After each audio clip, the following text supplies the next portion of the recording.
Hello YouTube, welcome back to another Yassi lab guide. My name is Foch and today we are taking the Ferrari 296 around Zandvoort. Unfortunately we have the very old version of this track, probably the only track in the whole sim that isn't really up to the average standard. First of all, it's a really old scan and obviously the track has changed massively since then, so a bit of a relic of the past.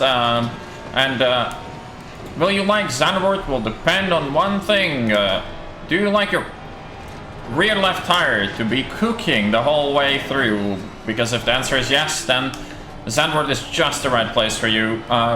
Very high speed right hand corners. Probably the most of that we will ever see. Something similar to maybe Barcelona in a way on how brutal this is on tires, but that is the challenge of this circuit. Very often you will see these races run in very hot temperatures just to amplify that even more.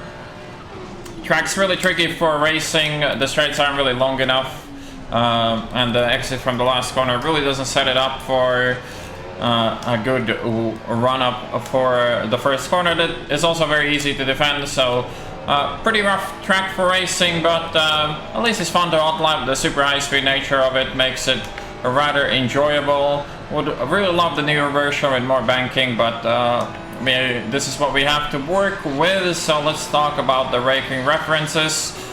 So for turn 1, before the red line, we brake. We downshift to first and then short shift back to second for the exit. Missed the apex there a little bit. This is more or less a reference-less corner. Somewhere in the middle of that curve is where you brake, and here we brake a car length after the curve on the left. First to second gear exit is very close. So now we have this very flowy section, super tricky to go side by side here on lap 1. Here we brake a bit after the curve on the left, like a car length or so, downshift to third. Try to get on power as soon as possible. Can run the curb but not the gravel. Braking after the white line. Can clip the apex with only the one tire. Here is also pretty vague reference. There's some tire marks that you can use. Trees on the left, but nothing solid. The ambulance and the orange wall on the right is a good reference for this corner. And then for the last one, we're looking at the left side. There's going to be tire tracks, and then there's going to be a little gap that ends, and where it ends is roughly where we want to be braking. A little tap on the brakes just before the turn on the second part of the chicane. And here the wall on the right is a good reference. Downshifting to second, and then back on power, and this is easy flat in GT3. So that is the lap guide of Zandvoort. Left quite a bit in my hot lap, at least 2/10, so there's definitely a bit more pace in the car. Probably a bit more than even 2/10, but that being said, the car feels alright, the setup feels alright, so... Alright, so here is our setup. A little bit of positive toe on the rear, just to make some of those high-speed exits a bit less sketchy. Running TC5 exclusively here, might as well save it with that.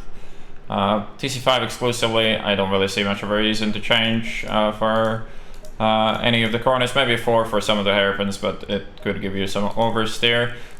This is classic Ferrari in 1.9 as far as I'm aware. Basically everything on minimum. The car is just too stiff out of the box. Pretty stiff dampers. We're actually just running the same dampers that we ran on Alton. Seem to work okay. Probably some more fine tuning can be done to find a little bit more pace there.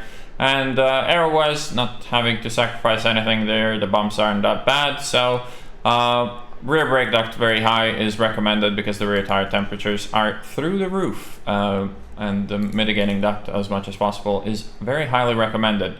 Anyways, I'll leave you off with a hot lap. I hope you enjoyed the video. I'll see you on the next one.